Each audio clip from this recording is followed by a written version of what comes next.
Alright, this is going to be a relatively quick low elo feature.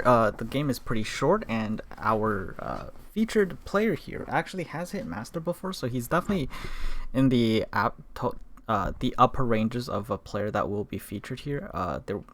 That's pretty much the highest level of game that we can feature, basically, and so he actually played this game very accurately, but we'll still cover it, and there are a lot of moments worth noting. So here in this position, this is a spider aggro deck, but he has a lot of non-proactive cards. So cards that have Nightfall, so he can't open the round with it. So cards that have that require a unit with more than one health, Demolitionist, Fervor, Decimate, things like that. So he does have a lot of conditional cards in his deck. And so Arachnoid Horror is one of the ones he doesn't have, so he should keep it. It's true that you want to find a 1-drop because you are attacking turn 1, but the only one you can really find is Precious Pet, so it's not really worth giving up pretty much your best 2-drop for something like that. Or when I say 2-drop, of course I mean turn 2 play. You can mulligan the rest, obviously, so you're still rolling for the Precious Pet, but without really taking the risk. So in this position, obviously, our opponent passed, and we have the option of going, for example, Arachnoid Horror plus Stygian Onlooker next round, if we were to accept the pass. But the problem is our opponent really wants to play Aphelios. The only real punish is Boxtopus, and if they play Boxtopus, then their Aphelios turn becomes much weaker, so you do take this risk. You play the Arachnoid Horror, and then next turn, if they happen to have Boxtopus, you just drop Skitter, so you're not afraid of Aphelios. So this is perfectly fine. You don't want to save it in this position, even though Arachnoid Horror Stygian Onlooker is very nice. If they have Aphelios, it just becomes pretty suspicious. And so obviously you don't want to play Demolitionist, you just play Skitter. It's the only real play you can make, so there's not really much to consider here. If they have something to block a Fearsome, then it's a shame, but you're not getting much out of the anti-Fearsome blockers to summon effect here. And so he still got 6 damage, so it's overall pretty good. And now in this position, he has the option of not taking the pass, playing the Demolitionist, but the problem is, as we mentioned, he has a lot of cards that, as you can see in his hand, have Nightfall, and also his top decks aren't reliably good Nightfall triggers, so he does need to keep the Demolitionist here, just the proc Nightfall. And the chances are next time he's going to play Demolitionist plus Stygian Onlooker, because the opponent's deck doesn't have great Fearsome blockers, rather than Doom Beast, even though it is more mana efficient, simply because they don't have great blocks. And chances are when you attack, you even have the option of playing, for example, one Unto Dusk on the Stygian Onlooker if you really need to be more mana efficient, which you might want to do, simply because they don't have any. Their only combat tricks would be to hush it off after. So obviously it's unlikely that you would end up using Unto Dusk on the Stygian Onlooker, but it is a possible option in case you take that line, because you won't have the mana for Doom Beast after Demolitionist plus Onlooker. So now, obviously, as planned, you played you should just play the Demolitionist into Onlooker here, because they don't have many Fearsome blockers. They could play main hand Boxtopus, or they could play Aphelios, but you have an extra Fearsome attacker. You have lots of options you can do. It's an okay attack. I understand why he did it, and that's because his first play is not going to be a Fearsome unit, so he doesn't want to immediately, deny himself the ability to attack with his Fearsomes before they play a Fearsome blocker. But the thing is, it's actually okay, because the only Fearsome blocker you're really scared of them playing right away is Aphelios, and they don't really want to block with it anyway. It does prevent you from playing the Stygian Onlooker after, because they can just play Crescendum. Well, actually, to be precise, you will play the Stygian Onlooker anyway, but you have to allow them to play Crescendum, which is not good for you. So I can definitely understand why they did it. I do still prefer playing the Demolitionist first, but overall, it's not a terrible play. It's understandable.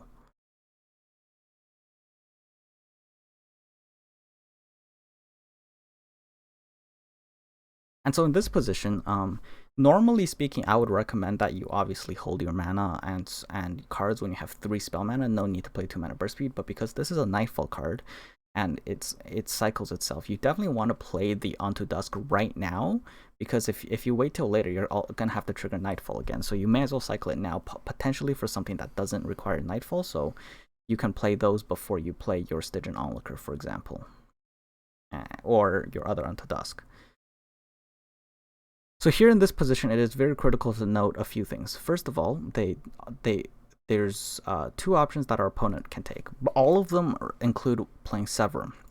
So first, they could try to play Severum first, and then curve into Infernum, so that we cannot deny his lifesteal with a Noxian Fervor. And the second would be to play a Boxtopus and try to get Severum on the Boxtopus. In both scenarios, our opponent can't really.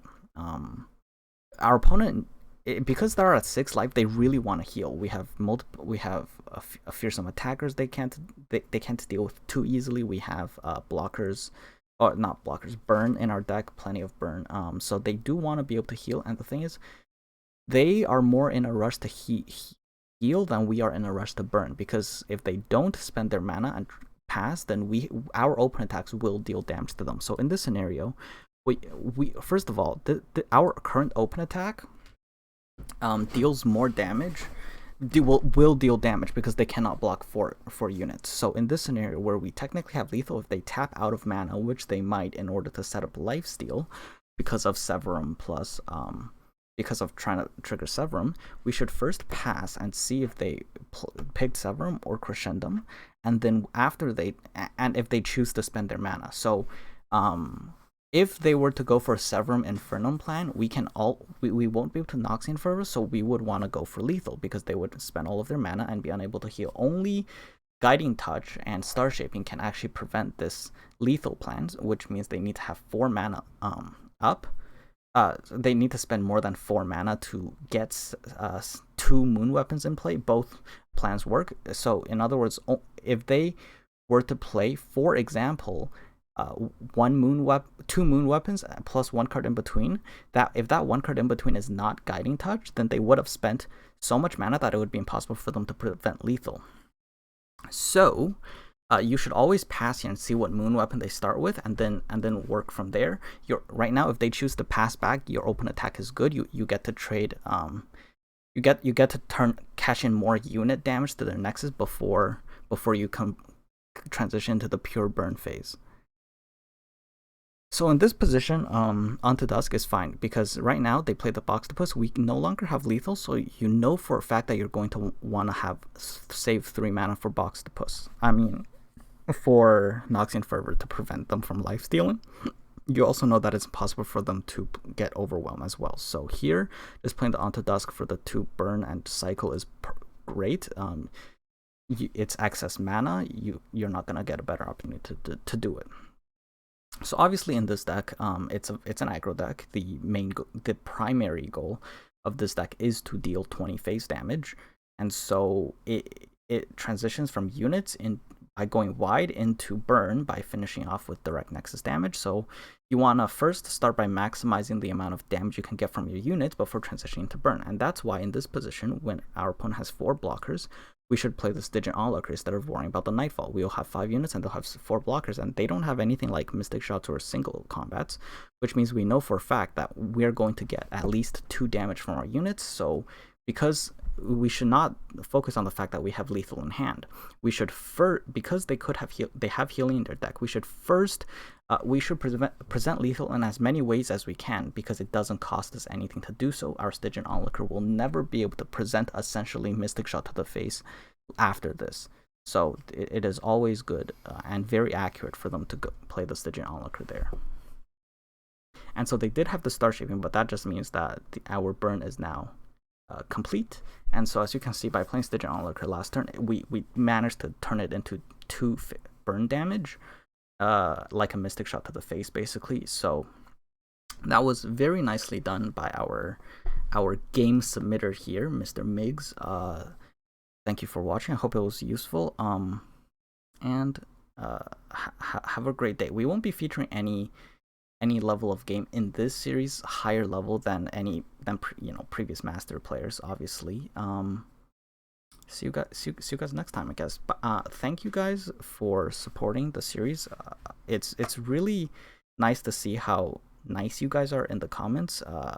Especially like even when you guys have criticism, you guys are very civilized and polite about it. So it's very nice to see. Thank you guys.